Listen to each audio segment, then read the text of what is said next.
Assalamualaikum warahmatullahi wabarakatuh. Sampurasun. Lur, video yang barusan kalian saksikan itu adalah kegiatan yang dipercaya atau diyakini yang memicu terjadinya kericuhan, perusakan rumah di daerah Desa Tangkil, Sukabumi ya Lur ya. Oke, kita lanjut. Pak, bapak satu yang ngangkut juga Pak. Mana? Ini. Ini yang kata tetangga Yang nolong. Yang nolong ketua Badan Senjata Masjid nama DKM saya. Saya DKM. Iya. Nah nih, Bapak nih sebagai DKM dan Banser NU. Iya. Apa sih sebenarnya yang terjadi itu, Pak? Mungkin miskomunikasi gitu. Miskomunikasinya. Jadi apa ya? Kalau saya sama Pak Yongki itu deket sih. Kalau ada apa-apa Oke. saya bantu. Bapak secara personal ya, baik sebagai seorang warga Iya. maupun sebagai seorang muslim. Iya. Kegiatan kemarin mengganggu Bapak nggak sih? Kalau sebenarnya kalau di kita enggak lah sebenarnya. Ya objektif Bapak aja. Kalau saya sih enggak lah kan. Kita objektif. Iya. Artinya Bapak sebagai warga ini jangan sampai kata gubernur. Ya kan? Iya, iya. Iya, iya. Nanti kata gubernur dipelintir-pelintir lagi. Oh iya, iya. Saya kesini adalah Iya, Pak. ingin memastikan bangunannya sesuai dengan peraturan. Iya. Itu loh. Iya. Karena saya tidak menganggap ini rumah ibadah, Iya. ya kan? Iya. Ini rumah pribadi, ya kan? Satu, bangunan sesuai dengan peraturan. Yang kedua, memastikan bahwa hubungan antara pemilik rumah dengan warganya baik. Alhamdulillah baik Nah, itu. sama Ibu. Alhamdulillah. Baik, nggak ada masalah. Nggak ada masalah. Yang ketiga adalah apakah kegiatan-kegiatan yang suka dibuat di sini, baik kegiatan retreat, kemudian kegiatan-kegiatan pertumpulan, pertemuan yang mungkin ada unsur ibadah ritualnya bagi umat Kristen, apakah mengganggu nggak sih bagi tetangga? Ada yang terasa terganggu. Ada yang merasa, Ada yang- Bapak merasa keganggu nggak? Kalau saya agak jauh di sana. Agak jauh. Kalau Ya. waktu itu Pak Wedi, Pak Yongki ya, kedengaran suara apa ya Bu? Suara sound system itu Sound. waktu subuh itu kan. Jam 4 itu ke Pak Wedi itu. Tapi udah konfirmasi terbaik-baik gitu, udah gitu. Oh, jadi Waktu itu ya ada waktu- yang merasa terganggu. Ya kan? Mungkin Apa sih jam 4 subuh sound system apa? kurang tahu sih itu Pak. Waktu Apa tuh, Pak? rebana-rebana begitu. Oh iya nyanyi-nyanyi gitu. Oh, nyanyi-nyanyi di Iya. sini jam Kata- 4. Mereka doa subuh. Oh, doa subuh. Tapi kalau naruh Dia kan, Pak, pakai kalau musik-musik naruh kan. mobilnya itu kan banyak. Kemarin itu sampai 17 mobil ya. Iya. Ini juga mobilnya Iya. karena ada rumah saya Ya. itu. Kan saya harus menggali apa yang sebenarnya terjadi, objektif, ya kan? Solusinya kan satu. Kalau solusi sosialnya kan sudah nggak ada masalah dengan tetangga kan. Ibu yang di sini kan hanya beberapa orang, hanya 9 orang kan tidak bermasalah, gitu loh. Nah kalau aspek hukumnya biarkan hukum berjalan sesuai koridor hukum, tidak dicampur dengan urusan sosial, gitu loh. Gitu loh maksud saya.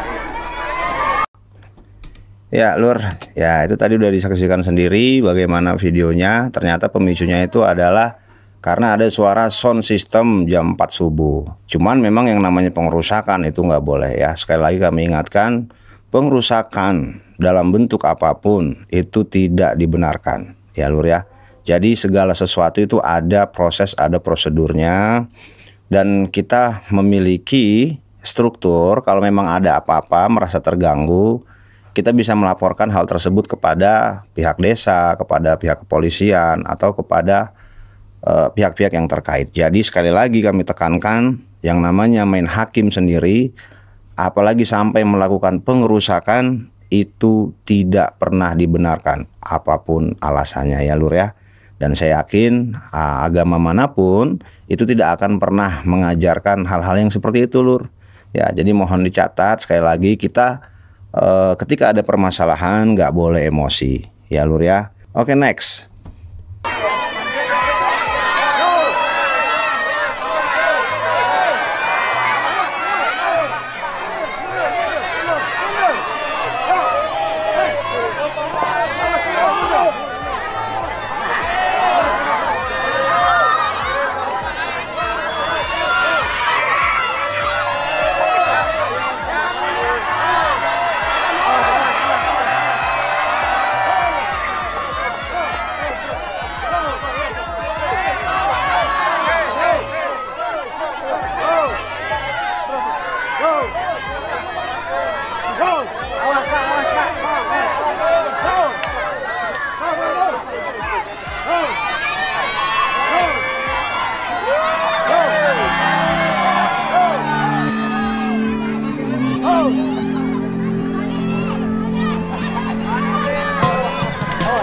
Ya, kalau kita lihat sih jalannya memang kecil ya. Jalannya memang sempit gitu kan.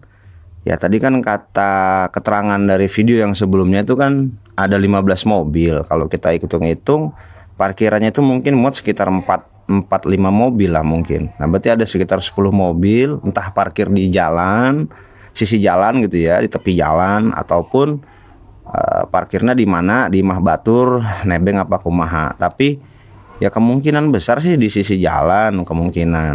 Nah itu sih sekedar analisa saja, karena bisa jadi itu juga yang menjadi pemicu. Nah jadi mungkin bisa lebih diperhatikan ketika kita mau melakukan sesuatu kegiatan, sebaiknya masalah parkiran juga harus diperhatikan. Gitu ya Lur ya, yang udah seperti itu. Jadi sekali lagi kami tekankan, siapapun berhak untuk beribadah di Indonesia ini, siapapun, nggak ada larangan-larangan untuk orang lain beribadah dimanapun ya. Nah dengan catatan ikutin segala sesuatu ataupun prosedur yang berlaku di setiap daerah masing-masing ya Lur ya. Oke lanjut next video. Nah ini masih kami dalami ya, karena memang sebenarnya proses ini setelah kami dalami ya, itu cukup panjang ya, ada kurang lebih sejak bulan April gitu, ada beberapa komunikasi yang kurang harmonis antara rumah singgah dari Ibu Ina Maria ini ya dengan warga di situ. Ada beberapa komunikasi silakan membangun tapi tidak menjadikan tempat ibadah dan sebagainya. Nah, tetapi ini komunikasinya mungkin ada stagnan ya. Dan kemudian puncaknya kemana ada retreat tadi itu ya, mungkinan pemahaman retreat dari warga sekitar itu terhadap dengan kegiatan ibadah ini kan ya mungkin sama gitu, karena ketentuannya keinginan warga itu ya tidak menjadi tempat ibadah. Nah, tapi ini kegiatan yang retreat katanya, mungkin inilah perbedaan persepsi ini menjadi suatu masalah yang sangat besar, sehingga ada provokasi yang tadi mungkin kita coba akan dalami kira-kira apa sih pemicunya ini, sehingga nanti kita tahu beberapa orang yang sampai melakukan masuk ya pengerusakan ke rumah itu dan tidak terkendali dalam hal ini. Dan kita data tadi itu dari penilaian kerusakan, ya, kemudian ada yang motor maupun mobil itu kita akumulasi kurang lebih tadi kerugiannya 50 juta. Demikian sementara yang bisa kami lakukan, dan kita masih menguatkan penyidikan kita ya dari. Tapi masih terbuka kemungkinan ada tersangka tambahan, Pak? Kita pasti akan profesional ya, yakinkan bahwa kita tetap profesional. Kita juga sudah bertindak sangat cepat dari mulai kemarin ya, kita malam kita lakukan pemeriksaan secara kontinu dan kita bertindak dengan cepat sekali sehingga kita bisa menentukan tersangka ini, dan segala kemungkinan yang tadi disebut provokator, penambahan daripada saksi maupun juga naik mungkin jadi tersangka, bisa ada kemungkinan tersebut. Pak Hendra, tapi yang singkat pasti, saja Pak, mohon maaf saya potong Pak, singkat saja. Kalau untuk 7 tersangka ini apa alasan belum ditahan dan apakah akan dilakukan sesegera mungkin? Sudah ya, sudah sebagian kita tahan, dan itu sudah kita tahan. Informasi dari Polres ini setelah ditetapkan tadi pagi itu sudah ditahan, dan nanti kita akan update kembali apakah mungkin ada foto-foto dan sebagainya, akan kita komunikasikan ya dengan Polres Sukabumi utamanya ya sebagai penyidik dan memproses kasus ini. Ya itu Lur keterangan resmi dari Polda Jabar. Ya kita dengar sendiri keterangan dari Bapak Hendra bagaimana situasi sebenarnya, dan sudah ditetapkan 7 tersangka akibat dari kasus ini ya Lur ya. Nah jadi apapun perbuatannya, karena ini sudah merusak rumah orang, itu memang hukum harus tetap berjalan dan harus tetap ditegakkan. Dan sekali lagi kami menekankan, jika apapun permasalahannya, terutama ini masalah mengenai agama ya, jadi tolong hati-hati, jangan sampai terpicu oleh emosi ya. Nah siapapun kita, agama apapun kita, tidak boleh ya melakukan sesuatu yang menghalang-halangi orang ibadah. Nggak boleh ya, satu-satu. Yang kedua, ketika ada permasalahan terkait masalah ibadah ataupun hal-hal yang dirasa ini adalah mengganggu gitu kan umat yang lainnya, silahkan dikomunikasikan dengan baik-baik. Jika perlu, ajaklah pihak-pihak berwenang yang memiliki kapasitas untuk melakukan mediasi ya Lur ya. Nah, jadi intinya apapun itu, permasalahan apapun, tidak boleh menggunakan kekerasan, tidak boleh melakukan hal-hal ya merusak segala apapun gitu ya, rumah orang atau rumah ibadah apalagi. Nah, itu jelas-jelas hukumnya sangat berat ya Lur ya. Jadi sekali lagi kami ingatkan buat saudara-saudara kami, dulur kami semua, harus melakukan segala sesuatu dengan kepala dingin ya. Kita ini umat beragama, kita memiliki Tuhan, dan saya yakin gitu ya, kita itu sangat mengedepankan yang namanya adab ya. Ketika ini tidak menemukan titik temu, maka sebaiknya ajaklah pihak-pihak berwenang untuk memediasi permasalahan tersebut. Oke Lur, lanjut.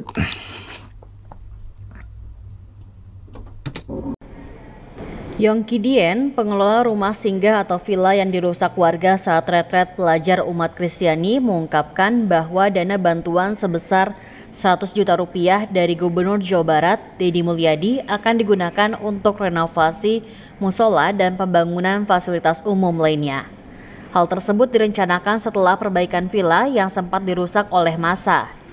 Yongki yang juga mewakili pemilik rumah mengapresiasi langkah cepat Gubernur Jawa Barat yang datang memberikan dukungan moral.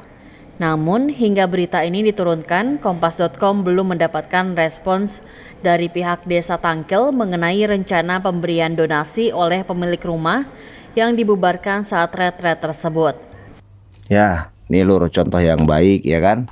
Nah, Kang Deddy Mulyadi memberikan bantuan ya senilai 100 juta. Kemudian kepada Bapak Yongki nih, Bapak Yongki yang pemilik rumah yang rumahnya dirusak. Lalu itu dananya itu untuk menyumbang masjid dan musola. Luar biasa Lur ya. Itu kan sebuah niat yang baik gitu ya. Ada sebuah respons yang baik ya. Mereka sudah tersakiti, saudara-saudara kita nih, kemudian dibantu nih gitu kan sama Kang Deddy Mulyadi.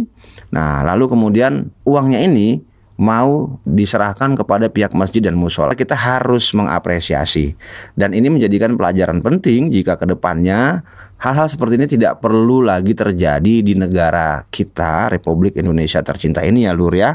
Apapun itu bentuknya, kita harus saling menghormati, saling menghargai sesama umat beragama. Ketika kita mau melakukan sesuatu kegiatan keagamaan, ada baiknya kita perhatikan juga lingkungan. Ya, lebih baik lagi kita pasang peredam. Ya, itu tadi kalau kata Bapak Aing Kang Deddy Mulyadi.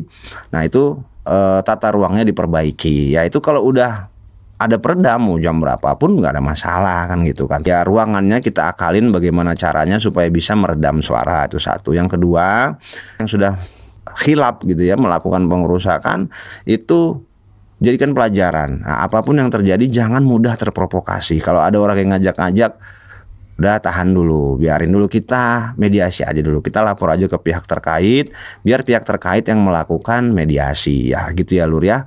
Oke, semoga dari video ini kita bisa mendapatkan pelajaran bahwasanya hidup yang rukun dan damai itu adalah sebuah impian dan cita-cita kita semua.